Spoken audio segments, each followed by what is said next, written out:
A daughter's worth reduced to nothing but her size, punished by a father's cruel hand, and given away like property.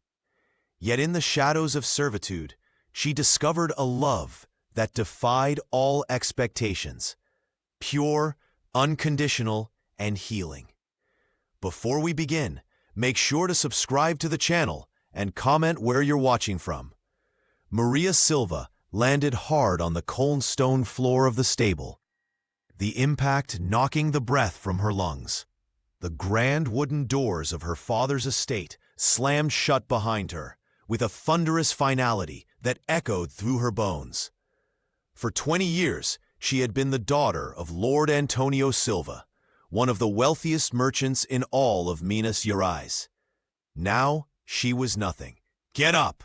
a guard muttered from outside, his voice muffled through the thick walls. "Your new life awaits." Maria pushed herself to her knees. Her elaborate gown, the one her father had insisted she wear to receive potential suitors, now stained with dirt and hay. Her chestnut curls, once meticulously arranged, clung damply to her tear-streaked face. The stable smelled of animals and earth, so different from the perfumed halls she'd known all her life. Her father's words still rang in her ears, cutting deeper than any physical wound. "You've embarrassed me for the last time." Lord Antonio had declared before the entire household staff. "Too large, too willful, too unmarriageable. Let the slave have you. Perhaps a few weeks of disgrace will teach you what years of my guidance could not." The young woman trembled, not from the evening chill, but from the humiliation that burned through her veins.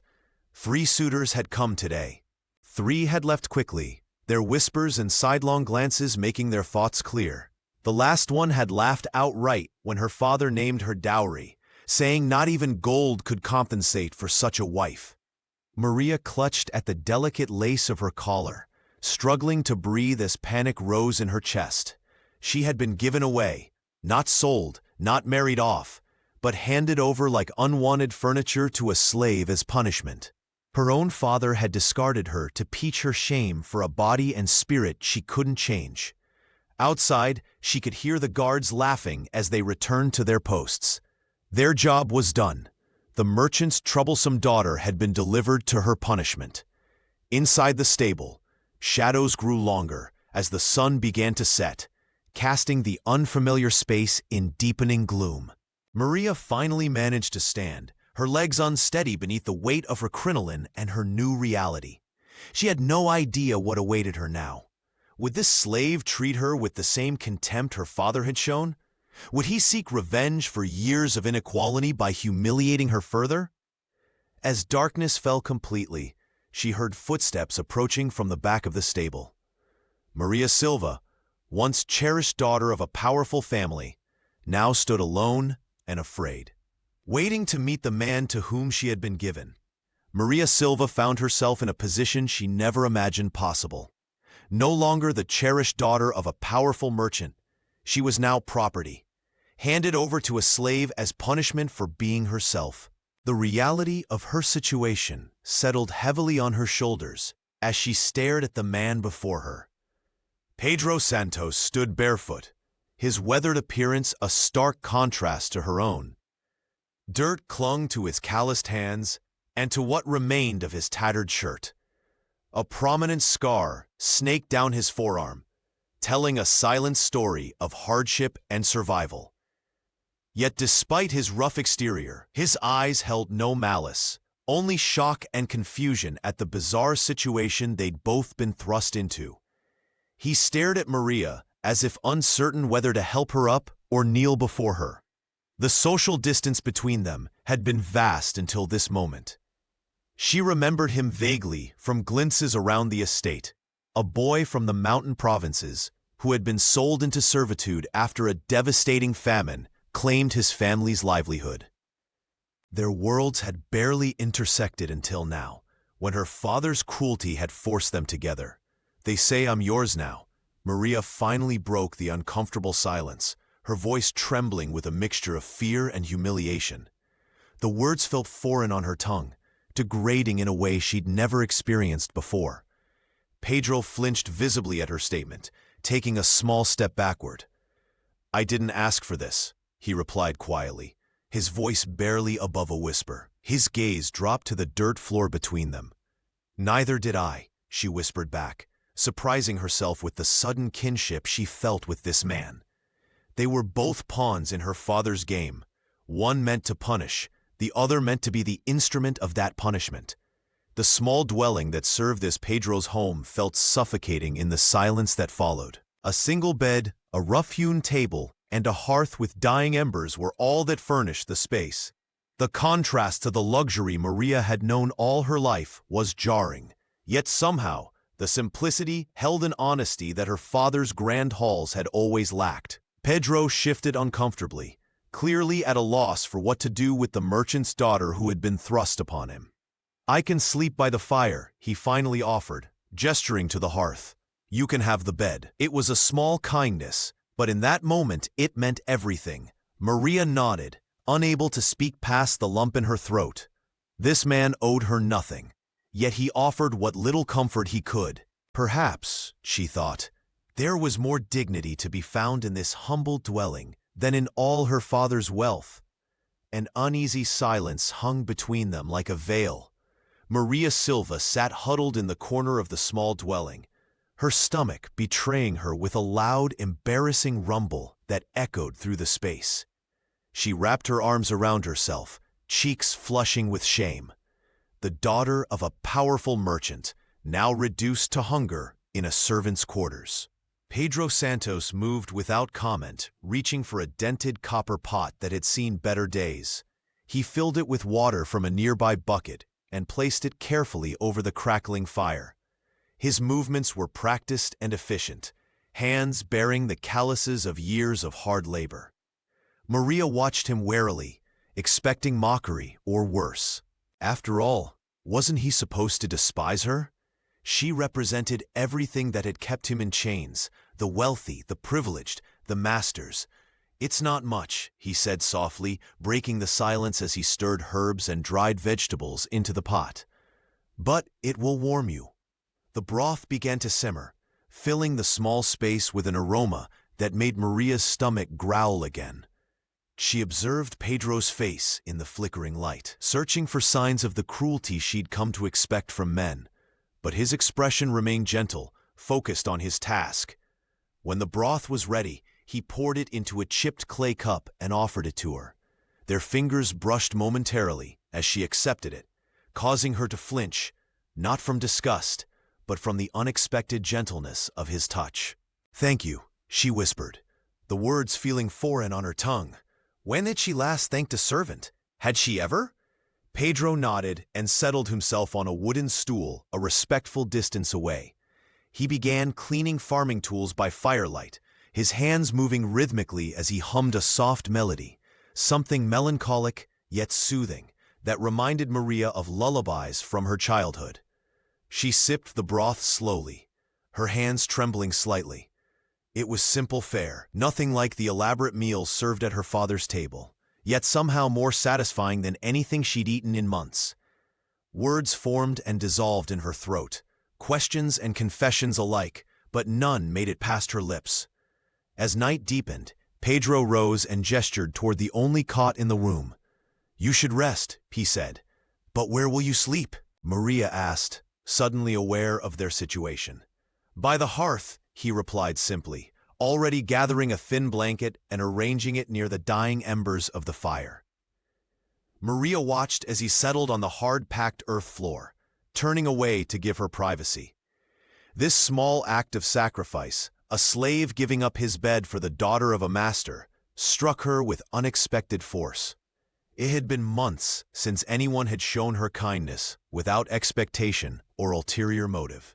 She lay down on the cot, listening to Pedro's steady breathing across the room, wondering what tomorrow would bring in this strange new world where a slave treated her with more dignity than her own father ever had. Morning arrived with the sweet chorus of birdsong, but Maria Silva woke to an aching body and troubled mind. Her muscles protested from sleeping on the unfamiliar cot, so different from the feather mattress she'd known all her life. She sat up gingerly, wincing as her back complained. The small dwelling was empty, and panic fluttered in her chest. Had Pedro gone to report to her father? Was this kindness merely a prelude to further humiliation? She wrapped her arms around herself, trying to calm her racing heart. The door creaked open, and relief washed over her as Pedro Santos entered, his arms laden with firewood. Sweat glistened on his brow, his tattered shirt clinging to his frame from the morning's labor. "You're awake," he said simply, setting down his burden beside the hearth. Without ceremony, he moved to a small table and laid out a modest breakfast, a chunk of dark bread and a handful of salted jabuticabas. The familiar fruit from her homeland brought an unexpected lump to her throat. "I didn't know if you'd still be here," Maria admitted, her voice barely above a whisper. Pedro glanced up, his expression unreadable. "Where else would I go? This is my home." He gestured around the humble space with a calloused hand. She approached the table hesitantly, watching as he pulled out a stool and sat down across from her. The servant sat before she did, looking directly into her eyes without lowering his gaze. Maria blinked, surprise evident on her face. "Aren't you afraid I'll report you for sitting?" she asked, genuinely puzzled by his boldness. A gentle smirk played across Pedro's lips. Not unkind, but knowing. "You're not noble anymore," he replied, breaking off a piece of bread. "At least not here." The words should have stung like a slap, should have reminded her of all she'd lost. Instead, they settled around her shoulders like a warm shawl. Here, in this tiny dwelling, the suffocating rules of propriety that had bound her entire life seemed to evaporate. "I suppose I'm not," she agreed, reaching for the food with hesitation. "Eat," he encouraged. "The day is long, and you'll need your strength." Maria took a bite of bread, then sampled a jabuticaba. The tart sweetness burst across her tongue. Familiar, yet somehow different in this new context. For the first time in months, perhaps years, she felt the absence of judging eyes, of whispered criticisms, of expectations she could never meet. From Pedro's lips, her fall from grace sounded not like punishment, but like freedom. The next morning, Maria Silva insisted on helping Pedro with his chores in the barn, despite his incredulous laughter that echoed across the wooden beams. "You've never worked a day in your life," he said, but his eyes held no malice. "I can learn," she replied, lifting her chin with determination. Pedro handed her a broom with a skeptical smile. What followed was a comedy of errors. Maria tripped over hay bales, sending straw flying in all directions. When a tiny mouse scurried across the floor, she let out a shriek that nearly sent the horses into a panic. Pedro had to calm both her and the animals, his hands steady as he guided the frightened mare back to her stall. "Perhaps sweeping is better," Maria mumbled, embarrassed. But even that simple task proved challenging. She gripped the handle so forcefully that the worn wood snapped in half, leaving her holding a useless stick while the bristled end clattered to the ground. Pedro's laughter was thunderous and warm, filling the barn with a sound so genuine it made Maria pause. She had never heard such unrestrained joy in her father's house. Lord Antonio's laughter had always been measured, controlled, often at someone's expense. But Pedro laughed with her, not at her, and soon she found herself joining in. "I'm hopeless," she admitted between giggles. "Not hopeless," he corrected, retrieving the broken broom. "Just unpracticed." By afternoon, her hands were blistered, but she had successfully filled water troughs without spilling most of the contents. Small victories, Pedro called them. That evening, as they sat by the fire, Maria watched the flames dance across Pedro's face, highlighting the scar on his forearm. The question that had been burning inside her finally found its way out. "Why haven't you asked me anything?" she said quietly. "Why I was given away? Why I look this way?" Pedro set down the tool he'd been cleaning and leaned back, his expression thoughtful. The firelight cast long shadows across the small dwelling. "I don't care what he told me," he said simply. "There's nothing wrong with you." His words hung in the air between them, simple yet profound. Maria felt something shift inside her chest, a knot loosening after years of tightening. "Most people don't see it that way," she whispered, thinking of the whispers at balls, the averted gazes, her father's constant disappointment. Pedro shrugged, returning to his work. "Most people are fools," he said, as if stating that water was wet or fire was hot. "They miss what matters." Maria watched him work, his hands moving with practiced ease, and wondered what else she might have missed in her sheltered life at the Silva estate. Maria let out a bitter laugh that echoed through the small space. "You're the only one who thinks so." Her fingers traced the edge of the wooden table, worn smooth from years of use. Pedro Santos shook his head, the firelight catching the angles of his face. "I doubt that, but I'm not interested in everyone else." His voice carried a quiet certainty that made her look up. For a moment, the air between them thickened with something unspoken. Hope, maybe, or understanding. "You're kind," Maria whispered, surprised by the vulnerability in her own voice. She'd never been allowed such honesty in her father's house. "It's dangerous to be kind," she added, thinking of the countless times her own attempts at kindness had been twisted against her. Pedro's eyes were soft but firm as he met her gaze. Not as dangerous as being cruel. The scar on his forearm seemed to emphasize his words, a testament to cruelties he had endured. Days passed like water flowing in a gentle stream. Rumors swirled throughout the Silva estate, whispers of Lord Antonio plotting her younger sister's marriage, elaborate banquets being prepared for foreign dignitaries, servants speculating about Maria's absence from the main house. But within the sanctuary of the stable, Maria found herself caring less and less about these echoes from her former life. Instead, she was learning to live, truly live, for perhaps the first time. Her hands, once soft and useless, grew stronger as she kneaded dough beside Pedro, laughing at her first misshapen loaves. The stable hand taught her to build a proper fire, to mend torn fabric, to recognize which herbs growing wild at the edge of the property could flavor their simple meals. "You're getting better," he told her one evening, as she pulled a perfectly browned loaf from the small stone oven. The pride in his voice made her cheeks flush.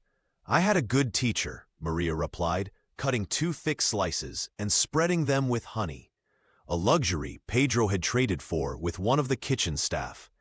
As they ate in comfortable silence, Maria realized something had shifted within her. The grand halls where she had once lived now seemed cold and empty compared to this humble space. The elaborate gowns she'd worn felt like costumes next to the simple, patched dress she now wore daily. Here, with flour dusting her hands and sweat on her brow, she was finding something she'd never had in her father's house, a sense of belonging, not as someone's daughter or disappointment, but simply as herself, Maria, a woman learning to rise like the bread she baked, warm and full of possibility. Maria had settled into a routine at the stables, finding unexpected peace in the simplicity of daily chores.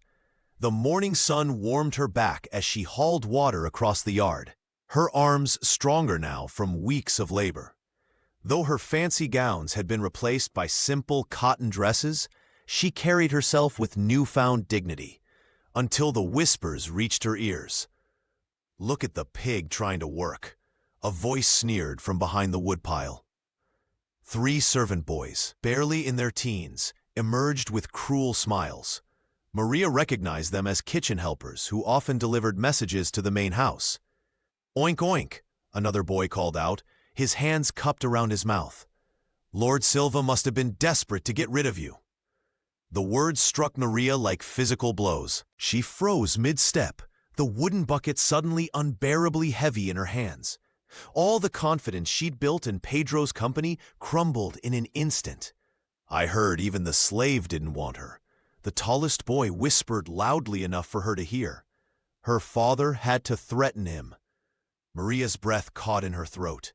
Was that true? Had Pedro been forced to take her in? The thought made her stomach twist painfully. Before the boys could continue, a shadow fell across the yard. Pedro appeared as if from nowhere, his usually gentle face transformed by quiet fury. He didn't raise his voice or make threats. He simply stared at the boys, his eyes hard as stone, his scarred forearm visible where he'd rolled up his sleeve. The silence stretched uncomfortably until the boys scattered like startled chickens, muttering apologies as they fled. Pedro turned to Maria, his expression softening immediately. "Don't listen to them," he said gently, reaching for the bucket. "They know nothing." But the damage was done. Maria's hands trembled violently, tears already blurring her vision. The bucket slipped from her grasp, water splashing across the dusty ground and soaking her skirt. Without a word, she turned and ran, her sobs breaking free as she fled toward the only place that felt safe, the small barn she now called home. Pedro found her there some time later, curled against a hay bale, her face buried in her arms. He didn't try to coax words from her or offer empty reassurances. Instead, he simply sat beside her on the rough wooden floor, close enough that she could feel his presence, but not so close as to intrude on her grief. The stable hand said nothing, just waited patiently as her sobs gradually subsided into hiccups, then quiet breaths. His silent support spoke volumes, offering comfort without demand or expectation. "You can't protect me from all of them," Maria whispered, her voice barely audible over the crackling fire. She hugged her knees to her chest, still feeling the sting of the boys' taunts echoing in her mind. Pedro Santos sat beside her on the rough wooden bench, his calloused hands resting on his thighs. The scar on his forearm caught the firelight as he shifted. "No," he admitted with a gentle honesty that surprised her, "but I can protect you from believing them." His words hung in the air between them, simple yet profound. Maria looked up at him, seeing not pity but understanding in his eyes. That night, he prepared a stew with the few vegetables they had, adding herbs that filled the small dwelling with comforting aromas. As Pedro stirred the pot, he began to hum, a melody from the mountains where he'd grown up before famine had forced his family to sell him. Maria recognized the tune from servants who had come from the same region. Hesitantly, she joined in, her voice uncertain at first, then growing stronger.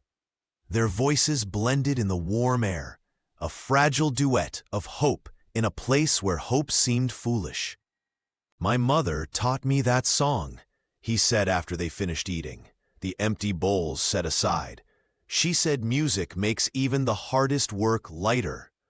"She sounds wise," Maria replied, thinking how different his mother must be from her own, who had never contradicted Lord Antonio Silva's harsh judgments. "She was," he nodded, a shadow of grief crossing his features. As days passed, Maria began to notice things she hadn't before. How Pedro watched her when she laughed at the antics of a mother hen protecting her chicks. How he remembered she preferred the darker bread with seeds rather than the white loaf.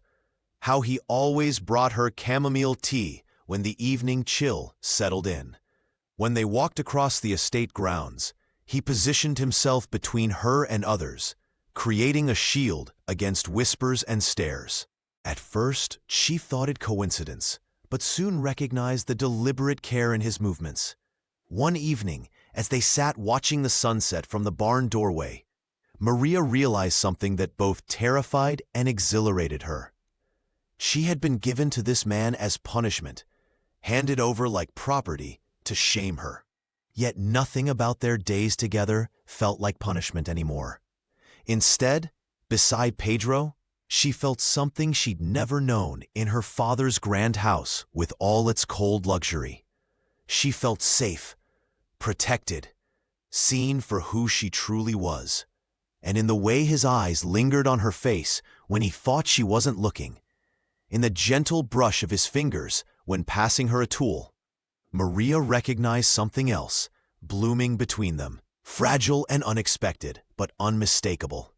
The beginning of love. The morning sun had barely crested the hills when an unusual commotion stirred the servants' quarters. Maria Silva was hanging freshly washed linens when she noticed a messenger in formal attire approaching the stables. Unlike the usual errand boys who scurried about the estate, this man carried himself with purpose, clutching a letter sealed with blood-red wax. "Pedro Santos?" the messenger called out, his voice carrying across the yard. The formal use of Pedro's full name drew curious glances from nearby workers. Such official correspondence was rarely meant for servants, especially one who had once been a slave. Maria felt a strange tightness in her chest as she watched Pedro emerge from the barn, wiping his hands on a rag. The stable hand approached cautiously, his expression guarded as he accepted the letter. Maria abandoned her laundry and moved closer, trying not to appear too concerned. Pedro broke the seal with calloused fingers, his eyes scanning the parchment. The color drained from his face as he read, his strong shoulders suddenly seeming to bear an invisible weight. When he looked up, his eyes sought Maria's immediately, as if she were his anchor in a sudden storm. "What is it?" she asked, her voice barely above a whisper as she approached him. Pedro folded the letter carefully, his hands trembling slightly. "My mother," he said, his voice rough with emotion. "She's dying, in the mountain provinces." He gestured vaguely northward, toward the distant peaks that had once been his home, before famine had forced his family apart. Maria felt her heart constrict. In the weeks since her father had cast her out, Pedro had become her protector, her friend, perhaps something more than neither dared name. The thought of his departure left her feeling suddenly vulnerable. "When must you leave?" she asked, trying to keep her voice steady. "Tomorrow at first light," he replied, his dark eyes searching her face. "I have to try to reach her before." He couldn't finish the sentence. Maria nodded, understanding the urgency. She had never met the woman who had raised such a kind son under cruel circumstances, but she felt a connection to her nonetheless. "You're coming back, right?" The question escaped her lips before she could stop it, revealing her fear more plainly than she intended. The estate that had once been her prison now seemed terrifying without Pedro's presence. He reached for her hand, a bold gesture that would have been unthinkable weeks ago. "Yes," he promised, though doubt flickered in his eyes. They both knew the journey was perilous and that many never returned from the mountain provinces, especially those traveling alone without protection. "I will return to you," Pedro added, his voice firmer now, as if saying it aloud made the promise more binding. Maria nodded, clinging to his words even as uncertainty shadowed their future. The morning sun cast long shadows across the stable as Maria Silva helped Pedro gather his few possessions. His weathered hands moved methodically, folding a threadbare shirt and tucking it into a small canvas sack. There wasn't much to pack. A life of servitude had left him with little to call his own. "This book," Maria said, picking up a worn volume with frayed edges. "I didn't know you could read." Pedro smiled faintly. "My mother taught me before we were separated. It's the only thing I have from before." He took the book gently from her hands, their fingers brushing momentarily. They continued in silence, the weight of his impending departure hanging between them. A spare pair of boots, patched multiple times, but still serviceable. A hand-carved wooden comb that Pedro admitted he'd made himself during long winter evenings. A small knife, its blade dulled from years of use. Maria disappeared briefly, returning with a small clay jar. "For the road," she murmured, placing it carefully among his belongings. "It's honey from the kitchen gardens. The cook won't miss it." Pedro looked at her with surprise. "You stole from me?" "I borrowed," she corrected, a hint of mischief in her eyes. "Besides, what more can they do to me now?" They both knew the answer. Plenty, but neither spoke it aloud. When everything was packed, they walked together to the edge of the estate, The morning mist still clung to the fields, and birds called from the distant tree line. Maria's heart felt heavier with each step. At the boundary stone marking the property line, they stopped. Maria's fingers worked at her dress, loosening a button from her sleeve. It was small and ornate, carved from polished wood, one of the few beautiful things remaining from her former life. "Take this," she said, pressing it into his palm and closing his fingers around it. "I'll sew it back on when you return." Pedro studied the button, then carefully tucked it into the small pocket near his heart. His eyes, usually guarded, now revealed everything he couldn't say. "I will come back," he promised, his voice low and certain. "No matter what I find there." He hesitated, then leaned forward, pressing his lips gently against her forehead, a gesture so tender it made her breath catch. Then he was walking away, his figure growing smaller on the winding path toward the mountains. Maria stood watching until he disappeared around a bend, her hand absently touching the spot where his lips had been. Inside her chest, hope and dread twisted together like vines, inseparable and growing stronger with each passing moment. The days stretched into weeks, with no word from Pedro Santos. Each morning, Maria rose before dawn, her body no longer aching from the unfamiliar labor that had once seemed impossible. Her hands, once soft and pampered, grew calloused from mucking stalls and carrying water buckets across the yard. She found comfort in routine, feeding the nervous hens that still scattered at her approach, sweeping the packed dirt floor until it was nearly smooth, patching the fraying hem of her apron with careful stitches. That night, alone in the small dwelling that no longer felt like punishment, Maria would run her fingers over the empty space on her sleeve where the button had been. The small circle of missing thread became a talisman, a physical reminder of his promise to return. "Come back," she whispered into the darkness, wondering if the mountain winds might carry her words to him. The servants who had once mocked her now watched with curious eyes as she worked without complaint. Some even nodded respectfully when she passed. Maria had found a strange sort of dignity in her new life, though the absence of Pedro left a hollow ache in her chest. On the 23rd day of his absence, everything changed. Two men in the formal livery of the Silva household appeared at the stable door, their faces grim. Maria recognized Tomas, her father's most trusted servant, his silver-streaked hair neatly combed despite the dust of travel. "Miss Silva," he said, bowing slightly, "you must return with us immediately. Lord Antonio is dying." Maria stood frozen, straw still clutched in her hands. "My father sent you?" she asked, disbelief coloring her voice. "He asks for you," the older servant replied. "The physician says he has days, perhaps hours." Maria expected to feel nothing, or perhaps satisfaction that the man who had discarded her was now facing his own mortality. Instead, a complicated knot of emotions tightened in her stomach. Guilt, sorrow, and a childish hope she thought long extinguished flared within her. "I need to wait for Pedro," she said, thinking of his promise and the empty space where her button should be. Tomas shook his head. "There is no time, miss. The carriage waits." Maria looked around the small space that had become her sanctuary. What would Pedro think if he returned to find her gone? Yet beneath her resentment lay an unavoidable truth. Lord Antonio Silva was her father. For all his cruelty, all his rejection, the blood tie remained. "Give me a moment," she whispered, tucking a scrap of paper under Pedro's pillow with shaking hands. She wrote where she had gone and why, hoping he would understand. As the carriage pulled away, Maria watched the stable grow smaller, her heart divided between the man who had thrown her away and the one who had shown her what it meant to be valued.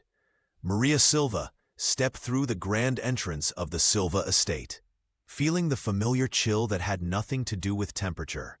The marble floors that once symbolized her family's wealth now felt like ice beneath her worn shoes. Servants lined the corridors, their eyes following her, some with pity, others with curiosity, but none dared to stop the former heiress in her simple dress. The master bedroom door creaked open to reveal a chamber that smelled of medicine and decay.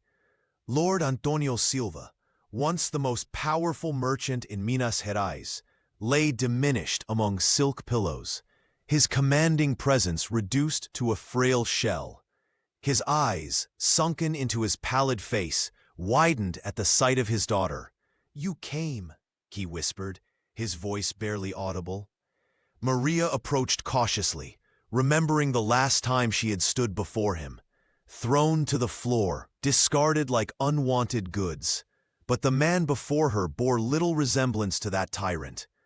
"The physician says I have days," Lord Antonio said, tears gathering in his rheumy eyes. "I needed to see you before—" A coughing fit interrupted his words. Maria poured water from a silver pitcher and held it to his lips. His hand trembled as he reached for hers. "I was wrong about everything," he rasped when he could speak again. "You were never broken. It was me, my pride, my foolishness." His fingers tightened around hers. "Can you ever forgive an old man's cruelty?" The question hung between them. Maria thought of the humiliation, the pain, the nights she had cried herself to sleep. Yet she also thought of Pedro's words about forgiveness being strength, not weakness. "I forgive you," she said finally, her voice steady. "Not for your sake, but for mine. I won't carry your burden anymore." Relief washed over her father's face. As the afternoon light faded, he drifted in and out of consciousness. During one moment of clarity, he beckoned her closer. "Thank Pedro for me," he whispered, his breath feathering against her cheek. "He was the only one who deserved you." His eyes closed, and by morning he was gone. The funeral procession stretched through the town square 3 days later. Black-clad mourners spoke of Lord Antonio's business acumen and generosity, crafting a legacy that barely resembled the man Maria had known. She stood at the graveside, dry-eyed and straight-backed, accepting condolences from people who had once looked through her. When it was over, Maria didn't linger at the family home. There was nothing for her there anymore. She returned to the barn, where her new life had begun, the space feeling emptier than before. The single candle she lit cast long shadows across the walls as she waited, wondering if anything would ever fill the strange hollow space her father's death had left inside her. Maria's heart nearly stopped when she entered the barn. There, standing by the crackling fire, with snow melting from his worn cloak, was Pedro Santos. For a moment, she couldn't move, afraid he might vanish if she blinked. The weeks of loneliness and uncertainty crashed down around her as she ran across the dirt floor, throwing herself into his arms with such force that he staggered backward. "I thought you weren't coming back," she sobbed against his chest, breathing in the scent of pine and winter air that clung to him. Her fingers clutched desperately at his clothing, as if he might disappear again. "I said I would," Pedro replied, his voice steady and warm against her ear. One hand gently stroked her curls, while the other held her close. "I keep my promises, Maria." When she finally pulled back to look at him, she noticed new lines around his eyes, a weariness that hadn't been there before. The journey had aged him somehow, but his gaze remained the same, steadfast and kind. "Your mother?"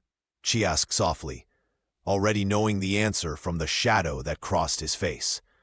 "She was gone before I arrived," he said, guiding Maria to sit beside him near the fire. The neighbors had already buried her. His voice caught slightly, but he continued. "They said she spoke of me at the end, hoping I would find happiness." From his bag, Pedro withdrew a small leather-bound book, its edges worn smooth by years of handling. "Her journal," he explained, passing it to Maria with reverent hands.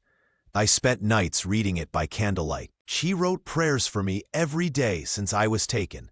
He smiled faintly, and in her last entries, she wrote of dreams she had, dreams of the woman I would love someday. Maria's fingers traced the faded cover. "She dreamed of me?" "She described someone strong enough to survive being broken," Pedro said softly. "I think she would have loved you." The firelight danced across their faces, as Pedro reached into his pocket. When his hand emerged, Maria gasped. Between his fingers was the small button she had given him, the one from her gown, their promise made physical. "Time to sew it back on," he said, pressing it into her palm and closing her fingers around it. His eyes shone with something deeper than the reflected flames. Hope, certainty, love. Maria clutched the button to her heart, feeling its familiar shape against her skin. "Welcome home," she whispered. And in that moment, home wasn't the barn or the estate. It was wherever they stood together.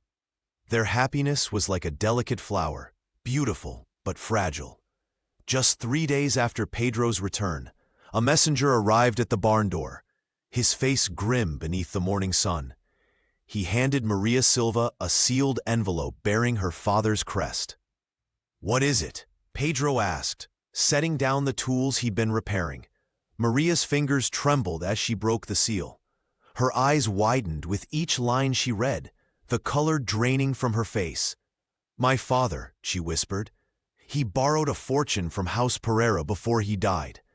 As his heir, I'm responsible for the debt." Pedro moved closer, reading over her shoulder. The sum written on the parchment made his breath catch. It was more money than either of them would see in 10 lifetimes. "This can't be right," he said, taking the letter to examine it more carefully. But the seal was authentic, the signature unmistakable. Maria paced the small space, her skirts swishing against the hay-strewn floor. "What am I supposed to do? I have nothing. He left me nothing but this burden." A letter detailed the consequences of non-payment in coldly precise terms. House Pereira would claim satisfaction through other means if gold was not forthcoming. Both knew what that meant, servitude or worse. "Then we run," Maria said suddenly, her voice rising with desperate hope. "Tonight, we take what we can carry and disappear. The northern provinces, perhaps, or beyond the mountains where no one knows us." Pedro's face darkened as he set the letter down on their small wooden table. "No, Maria. Running makes us prey. They'll hunt us, and when they catch us, and they will catch us, it will be worse." "What choice do we have?" she demanded, tears threatening to spill. "I can't pay what I don't have." Pedro took her hands in his calloused fingers warm against her skin. "We need allies, information. There must be something in your father's affairs we can use as leverage." Maria leaned against him, drawing strength from his steadiness. "Lady Camila Bernardez leads House Pereira now. They say she's as ruthless as she is brilliant." Outside, the sky darkened prematurely, heavy clouds rolling in from the east. A distant rumble of thunder matched the growing dread in Maria's heart. "A storm is coming," Pedro murmured, looking toward the window. The words carried weight beyond the weather. Maria squeezed his hand. "Not just rain and wind, I fear." They stood together in silence, watching the first heavy drops strike the glass, each lost in thought about the storm that would soon break over their lives. Within days, House Pereira's agents arrived at the barn, their polished boots and pristine uniforms a stark contrast to the humble surroundings. Their leader stepped forward, Lady Camila Bernardez, a woman whose reputation for collecting debts was matched only by her unwavering composure. Her dark eyes swept over the modest dwelling before settling on Maria Silva. "I assume you've read the terms?" she said, voice like silk over steel. "Your father's debt must be settled." Maria stood tall despite the fear churning in her stomach.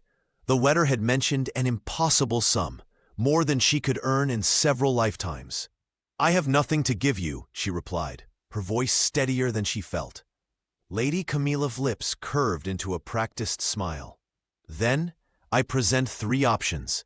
Pay in full, serve our household, or surrender your claim to the Silva name and properties." "Serve?"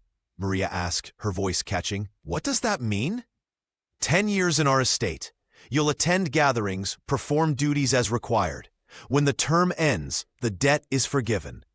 The woman's gaze traveled deliberately over Maria's figure. "Your unique appearance would make you quite the conversation piece at our social events." Pedro Santos stepped forward, positioning himself between the women. His eyes had gone cold, his jaw tight with barely contained rage. "She's not for sale," he stated, each word sharp as broken glass. Lady Camilla regarded him with mild amusement. "I don't believe I was addressing you." She turned back to Maria. "These are the terms. 2 days to decide." After the visitors departed, Maria collapsed onto a wooden stool, her breath coming in short gasps. Pedro paced the length of the small room, his fury radiating from him in waves. "You can't consider this," he insisted. "They'll parade you around like some curiosity." "What choice do I have?" Maria whispered. "If I surrender the claim, they'll take everything that remains of my family's legacy." That night, Maria couldn't eat. Her hands trembled too violently to hold a spoon, memories flooding back, her father's cold voice as he cast her out, the humiliation of being given away like unwanted property. Now history was repeating itself in a different form. Pedro sat beside her, his anger softening to concern. He covered her shaking hands with his own. "We'll find another way," he promised. "You're not a possession to be traded. Not anymore." Maria leaned against his shoulder, drawing comfort from his warmth. "I've been someone else's property my entire life," she whispered.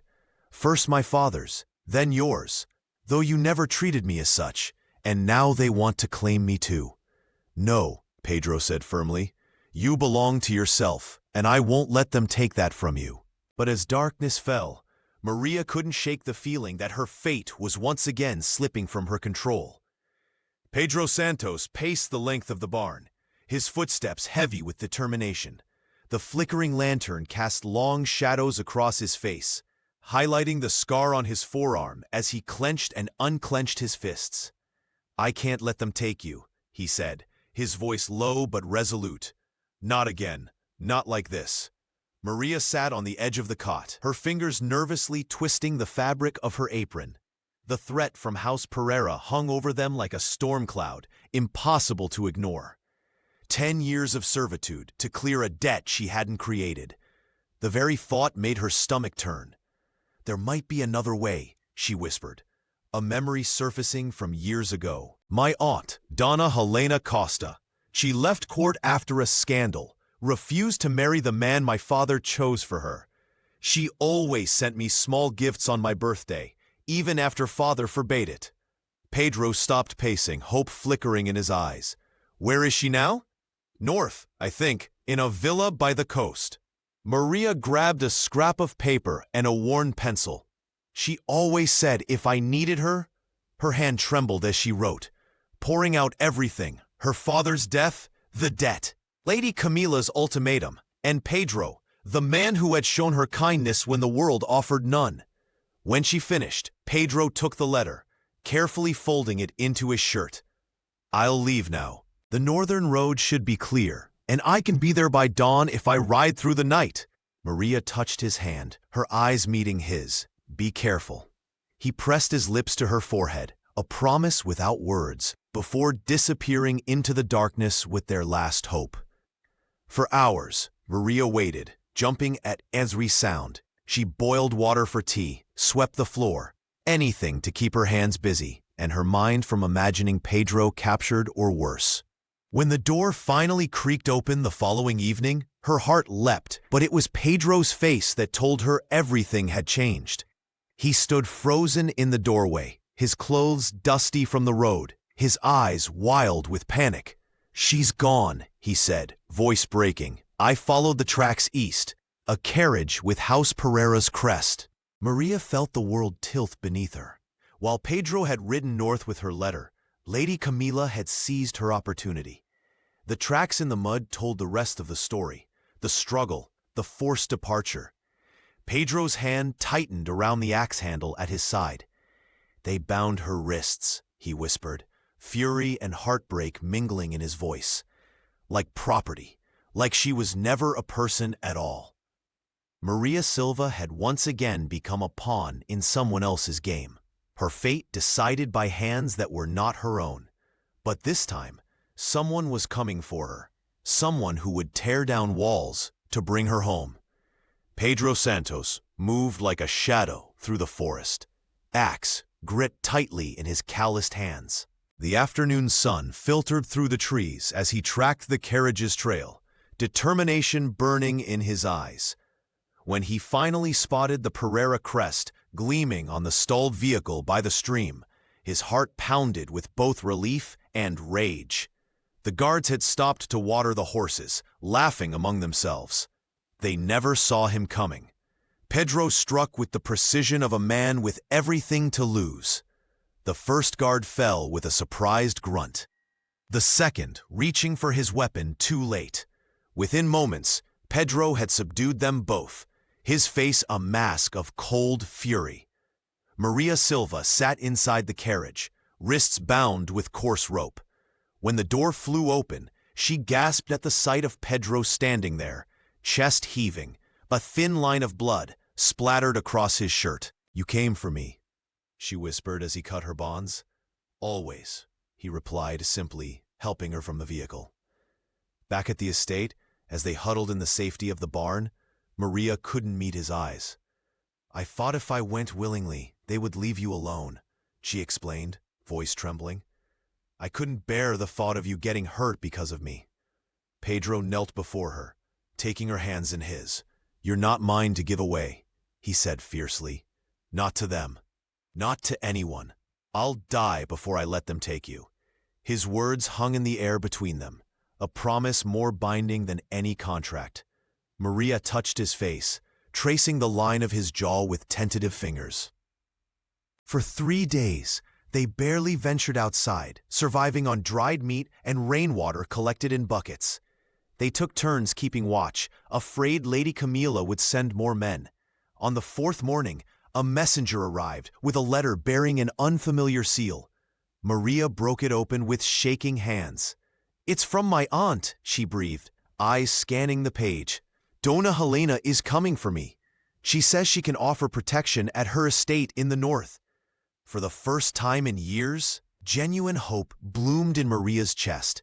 That evening, she even laughed as Pedro told stories of his childhood in the mountains, the sound startling them both with its freedom. Yet, as dusk settled over the hills surrounding the estate, neither noticed the solitary figure watching from the ridge. A man dressed entirely in white, too pristine for the wilderness, observed their movements with cold calculation. Unlike the Pereira guards with their brute force, this man's eyes held something far more dangerous: patience. He was an agent of House Hollanda, and he had been hunting Maria for much longer than she knew. The man in white appeared as a mirage on the hillside, too pristine for the dusty landscape of Minas Gerais.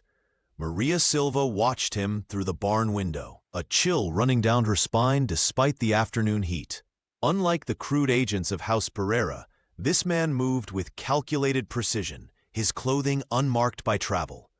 "He's been watching for 3 days," Pedro whispered, his hand protectively covering hers. "Never approaches, never leaves." When the stranger finally came forward, he introduced himself with an unsettling smile. "Rodrigo Mendes, at your service." His voice carried the polished accent of Rio's upper society. "I represent interests that have long awaited your availability." Maria's heart pounded as Rodrigo revealed the truth that had been hidden from her. "Your father was quite the gambler, Miss Silva, not just with cards or dice, but with lives."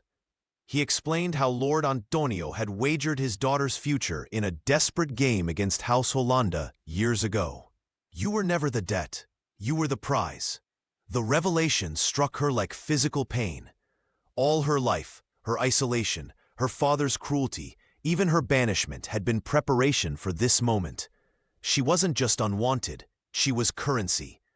"House Hollanda has waited patiently," Rodrigo continued, examining his spotless gloves. "Your father's death merely accelerated our timetable. The contract is quite clear." Pedro stepped between them, his scarred forearm visible where he'd rolled up his sleeve. "She belongs to no one." Rodrigo's laugh was soft but menacing. How quaint, the slave defends his mistress. He turned to leave, but paused at the doorway. "We'll collect what's ours. Tonight, tomorrow, it matters little. House Hollanda always collects." After he departed, Maria collapsed onto the rough-hewn bench, her body trembling. "I've been a pawn my entire life," she whispered, "traded from one prison to another." Pedro knelt before her, taking her hands in his. "I won't let them take you," he vowed, his eyes reflecting the determination that had kept him alive through years of servitude. "We'll find a way." That night, Maria lay awake on her cot, listening to the sounds of the estate settling. The letter to Dona Helena Costa felt like their only hope now, a desperate plea flung into darkness. "Do you think she'll really come?" Maria asked into the quiet room. Pedro's voice came from where he sat by the door, axe across his lap. "He's already here." "Who?" "The man who'll try to take you tonight," Pedro answered, his silhouette unmoving against the moonlight. "But they'll have to kill me first." The carriage wheels thundered over the rough terrain as Dona Helena Costa arrived at the barn. Her fierce eyes scanned the surroundings before she embraced Maria Silva, her niece. The older woman's presence brought a sense of protection Maria hadn't felt since Pedro Santos had rescued her from the Pereira carriage. "We leave for the north tonight," Helena declared, her voice leaving no room for argument. "I have a sanctuary where House Pereira cannot reach you." Maria's heart swelled with hope as she packed her meager belongings. Pedro stood guard, axe in hand, watching the horizon with unwavering vigilance. For a moment, escape seemed possible. They departed under the cover of darkness, the carriage wheels crunching over gravel paths. Maria sat between Pedro and her aunt, their bodies swaying with each bump in the road. Helena explained their route in hushed tones when the world exploded around them. Flames engulfed the carriage in seconds. The guards' screams pierced the night as arrows found their marks. Pedro grabbed Maria and pulled her through the burning door, tumbling into the dirt as Helena fought her way out behind them. "How's Helena?" Helena spat, blood trickling from a cut on her forehead. They've been waiting for this moment. Crouched behind a boulder, Maria listened in horror as her aunt revealed the truth.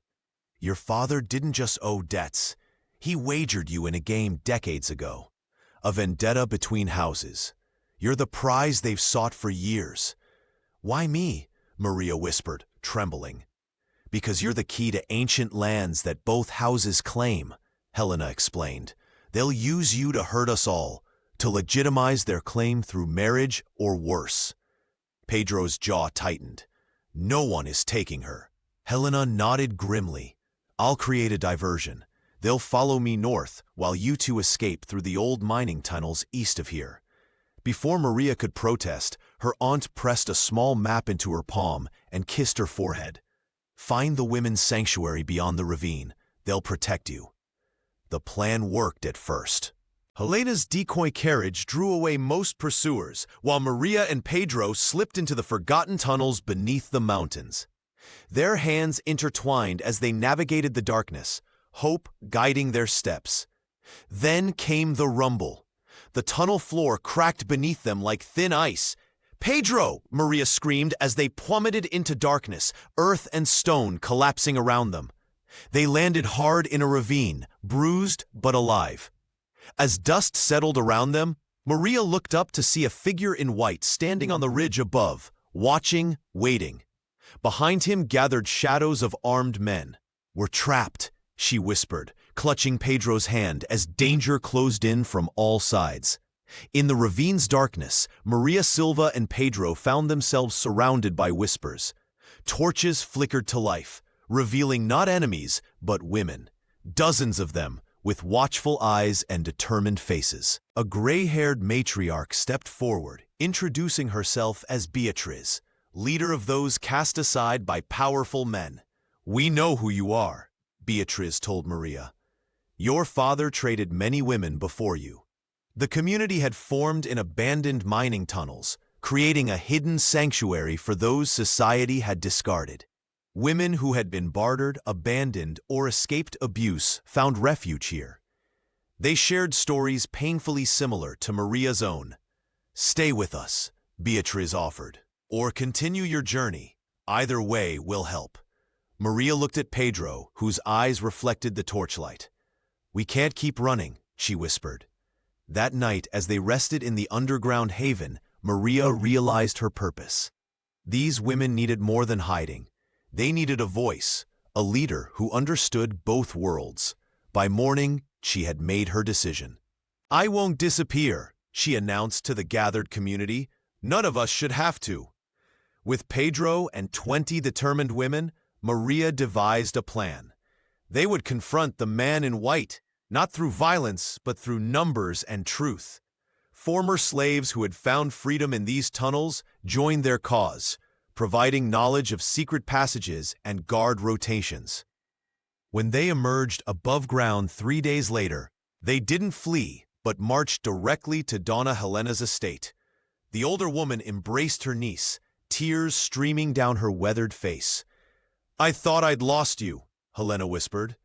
"I found myself instead," Maria replied. Together, they established a school on Helena's land, teaching literacy and trades to women society had rejected. Pedro built additional structures with his own hands, each nail hammered with purpose. The community grew as word spread, a place where worth wasn't measured by marriage prospects or family names. When agents from House Hollanda returned months later, they found not a frightened girl, but a formidable coalition. Maria stood at its center, no longer ashamed of her body or voice. "You have no power here," she told them simply. The man in white retreated, recognizing a battle he couldn't win through intimidation. At night, Maria and Pedro would sit on their porch, watching stars appear over their growing settlement, his fingers intertwined with hers, the button she'd once given him now sewn onto a shared quilt. "My mother would have loved you," he said softly. Maria leaned against his shoulder. "What began as punishment became our salvation," she whispered. "And now it's becoming everyone's freedom." When threats emerged again, as they always did, Maria stood tall, her community behind her, her voice unbreakable, leading others into the light.